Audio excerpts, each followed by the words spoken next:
बिस्मिल्लाहिर्रहमानिर्रहीम। बोलते कालम के साथ मैं आमिर रज़ा खान। और कल एक दोस्त जो थे बड़े सहमे हुए अंदाज में उन्होंने कहा कि भारत ने अपनी तमाम एटमी तनसीबात की जो है तफसील पाकिस्तान को फराहम कर दी है और तमाम मालूमात जो है पाकिस्तान को दे दी है। उनका ये भी कहना था कि ये क्यों बताया जा रहा है एटमी तनसीबात के बारे में और ये क्यों तबादला किया जा रहा है, ये बड़ी खौफनाक उसके ख्याल से ये था। और इसमें कितने वार हेड हैं उसके ख्याल में इसमें वार हेड्स भी शामिल थे, इसमें मिसाइल सिस्टम भी शामिल होंगे और आने वाले दिनों की जो टेक्नोलॉजीज़ हैं शायद वो भी मालूमात की शेयरिंग की जा रही है। गो के ये सारी बात जो थी गलत थी। जी हाँ, शेयरिंग की जाती है और एटमी तनसीबात यानी न्यूक्लियर जो तनसीबात हैं उन्हीं की शेयरिंग की जाती है। लेकिन ये कहना कि ये वो मालूमात हैं जो कि आपको आपके एटमी हथियारों के बारे में है या भारत के एटमी हथियारों के बारे में है, बिल्कुल गलत है। ये देखें, ये एक माहदा हुआ था 1988 में। इस माहदे का जो नाम था agreement of the prohibition of attack against nuclear installation and facilities, यानी दोनों मुल्कों के मबैन एक ऐसा माहदा जिसमें दोनों तरफ से जो एटमी तनसीबात हैं उस पर हमला ना करने की गारंटी दी जाती है। ये बड़ा ज़रूरी भी होता है जब आपके हमसाए में ही एटमी मुल्क मौजूद हो। दोनों एटमी मुल्क हैं भारत और पाकिस्तान, तो गलती से भी किसी ऐसी तनसीब को उड़ा दिया जाए या उसको हादसाती तौर पे ही कह लें, उसको नुकसान पहुँचे तो उसका नुकसान दोनों तरफ हो सकता है। यानी एक तो एटमी जंग का आगाज़ हो सकता है, फिर वो जो ताबकारी है वो अगर फैलेगी तो आपको पता है कि इसका वो नो लिमिट है। वो ताबकारी जब फैलती है तो उसके लिए सरहद तो नहीं ना होती, उसके लिए तो वो ऐसे फैले जैसे दोनों तरफ के लोग मुतासिर हो सकते हैं। तो इसके लिए पहले से बताया जाता है 1991 जनवरी 1991 से इस पर इम्प्लीमेंटेशन शुरू हुई जो तहाल जारी है। कल 1 जनवरी को जो वजारत ख़ारजा की मीडिया कॉन्फ्रेंस थी उसमें भी इसका जिक्र आया। तो उसके बाद से मेरे दोस्त ने आकर मुझे कहा शाम में कि ये तो बड़ी परेशान कुन बात है कि क्यों हमने ये एटमी जो है मालूमात जो हैं भारत से ली या भारत ने हमें क्यों दी। और उन्होंने कहा ये बहुत बड़ी ख़बर है। देखिए, पहली बात तो यह है कि ये तनसीबात के हवाले से मालूमात है जहाँ पर आपके न्यूक्लियर पावर्ड बिजली घर हैं, आपने उनका बताना होता है। जहाँ पर आप यूरेनियम अफसरदगी का काम करते हैं, आपने उन तनसीबात का बताना होता है ताकि उन पर हमला ना किया जाए। तो भारत ने बैन ही इसी मकसद के लिए ये मालूमात पाकिस्तान को फ़राहम की और इसकी ये हर साल की एक एक्सरसाइज है। यानी इसमें अगर कोई तब्दीली आती है तो उसमें उसका भी पता चल जाता है कि आपने कोई नया एटमी रिएक्टर यानी बिजली पैदा करने वाला, चाहे बिजली घर ही हो, एटमी बिजली घर तो नहीं बनाया है या इस पर काम तो नहीं कर रहे हैं आपने। कौन कौन सी जगह पर आपकी इस तरह की लेबॉर्ट्री, जैसे हमारी अब्दुल कदीर खान लेबॉर्ट्री है, वो इस तरह की लेबॉर्ट्रीज जो हैं वो तो नहीं बना रहे या बनाने जा रहे हैं। तो ये तमाम मालूमात जो हैं दोनों मुल्कों के लिए बड़ी अहम हैं और इसलिए अहम है कि इससे क्योंकि कशीदगी हमेशा रहती है। 2025 में मई में भी एक जंग रही है जिसमें पाकिस्तान को अल्लाह ताला ने इज़्ज़त बख्शी और पाकिस्तान ने भारत को शिकस्त दी। लेकिन इसमें भी देख लीजिए S-400 आ गया, राफेल तैयारों को मार गिराया गया, Su-30 गिरा, MiG-29 गिरा, लेकिन किसी भारतीय एटमी तनसीबात पर हमला नहीं किया गया।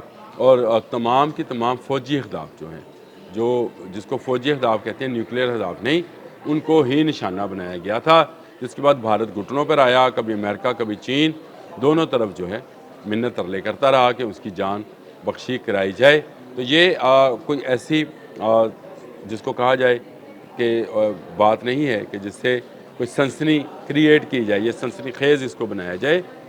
इसमें दोनों मुल्क जो हैं वॉर हेड्स के बारे में कुछ नहीं बताते हैं, ना मिसाइल टेक्नोलॉजी के बारे में कोई ख़बर दी जाती है, ना न्यूक्लियर वॉर हेड्स की जो कैपेसिटी और कैपेबिलिटी है उसके बारे में मालूमात। गो कि अब ये मालूमात जो हैं वो कुछ ज़्यादा ढकी छुपी नहीं रहती हैं। जदीद दौर में तमाम ममालिक को पता है कि सबसे ज़्यादा एटमी वॉर हेड जो हैं वो रशिया के पास हैं, नंबर 2 पे अमेरिका है, नंबर 3 पे चाइना है। इस तरह ये मालूमात जो हैं ये न्यूक्लियर ममालिक की निकल कर सामने आती रहती हैं, कुछ बावसूख ज़राए से, कुछ गैर मुसद्दक़ा इतलात की सूरत में। तो ये ज़रूरी होता है कि दोनों एटमी मुल्क अगर उनके आपस में तल्लुकात या हालात जो हैं कुछ कशीदा भी रहते हों, जिस तरह से भारत हमेशा दरअंदाज़ी करता है या भारत पाकिस्तान में दहशतगर्दी को प्रमोट करने के लिए फ़ितनल हिंदुस्तान को फंडिंग कर रहा है, तालिबान को फंडिंग कर रहा है और वहाँ पर से पाकिस्तान पर टीटीपी के दहशतगर्दों को जो है वो सपोर्ट करता है। उस हवाले से देखा जाए तो ये मालूमात का फ़राहम करना बड़ा ज़रूरी है, लेकिन ये 1991 से लेकर आप ज़रा अंदाज़ा करें कितने साल हो गए, 9 और 25 34 साल से ये तबादला हर साल 1 जनवरी को किया जाता है। ये यूँ ही समझें जैसे मुख्तलिफ़ त्योहारों पर हम कश्मीर के बॉर्डर पर और लाहौर के बॉर्डर पर मिठाई का तबादला नहीं करते कि ये लें जी आपका त्यौहार है, हमारी ईद है तो वो दे जाते हैं, उनकी दिवाली है तो हम उनको खैर सगाली के तौर पर मिठाई के टोकरे फराहम करते हैं। ये वही इसी तरह का एक तबादला है, ना इसमें कोई सनसनी है, ना इसमें कोई जंग का पहलू है, ये रूटीन मैटर है। लेकिन कल जब ये सामने आया तो आपको पता है कि इस वक्त लोगों के जहनों में हर वक्त सोशल मीडिया की सनसनीखेज़ी जो है वो छाई रहती है। तो मैंने कहा ये एक वजाहत ज़रूरी है कि ये कर दिया जाए कि ये सब कुछ एक मुआहदे के तहत होता है, और अगर मुआहदे के तहत होता है तो फिर उसमें कोई फ़िक्र की, कोई परेशानी की बात नहीं है। ना वॉर हेड्स के मुतल्लिक भारत हमें बताता है, ना हम उनको बताते हैं। हाँ, ये बात याद रखिएगा कि पाकिस्तान के पास वो तमाम गैजेट्स मौजूद हैं कि भारत में होने वाली हर फ़ौजी नकलो हमल और हर न्यूक्लियर नकलो हमल की मालूमात और डाटा जो है वो पाकिस्तान के पास महफूज होता जा रहा है। ऐसे ही हमने मई में मारा नहीं था इनको, और हमें पता था कि कौन सी बैटरी से कौन सा मिसाइल जो है उसको फायर किया जाना है और कौन सा फायर हुआ और उसकी रेंज क्या है और उसका हदफ क्या है। इसलिए हमने भटका कर उसको अफ़गानिस्तान की तरफ जो है फेंक दिया था। ये वो मालूमात हैं जो कि पाकिस्तान के पास भी हैं, और पाकिस्तान के पास शायद भारत से ज़्यादा बेहतर मालूमात और डाटा मौजूद है, और इसी की बुनियाद पर, इसी डाटा और मालूमात की बुनियाद पर ही हमने जंगे मई में फ़तह हासिल की थी। लेकिन ये न्यूक्लियर का मामला है, इसमें एहतियात और मुहतात रहना ज़रूरी है। मैं हमेशा कहा करता हूँ कि अल्लाह ताला से माफ़ी मांगनी चाहिए और अल्लाह ताला इस न्यूक्लियर वॉर से हमें महफूज रखे, सब मुल्कों को, एक को नहीं। मैं तो तमाम ममालिक को कहता हूँ कि इससे महफूज रहें। गो के एटमी रेस जो है 80s और 90s की सतह पर दोबारा वापस आ गई है। कहीं शुमाली कोरिया टेस्ट कर रहा है, कहीं चीन, कहीं रशिया, कहीं अमेरिका। वही सूरत हाल जो कभी आपको 80s और 90s में नज़र आती थी कोल्ड वार के ज़माने में, कि मुख्तलिफ़ टेस्ट किए जा रहे थे, मुख्तलिफ़ एटमी हथियारों के बारे में मालूमात फ़राहम की जा रही थी। अब भी कहीं DF-31 लग रहा है, कहीं अमेरिका जो है वो नए एटमी तजर्बात की इजाज़त दे रहा है, कहीं रशिया अपने आप दोज़नुमा मिसाइल का जो है चर्चा कर रहा है, कहीं शुमाली कोरिया है, कहीं जनूबी कोरिया को इजाज़त दी जा रही है। तो ये वो तमाम एटमी रेस है जो इस वक्त दुनिया में है।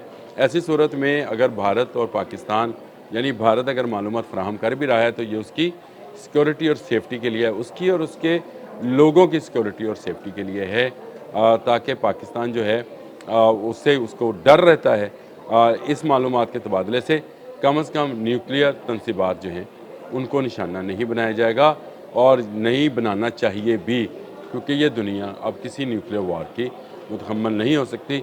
अच्छी बात थी, मैंने कहा लोगों के लिए ये कोई सनसनी खेज़ी का मामला नहीं था, ये प्रोटेक्शन का मामला है, तो इसको ज़रूर डिस्कस किया जाना चाहिए था। वो मैंने कर दिया। अब तक के लिए इतना ही। अल्लाह हाफ़िज़।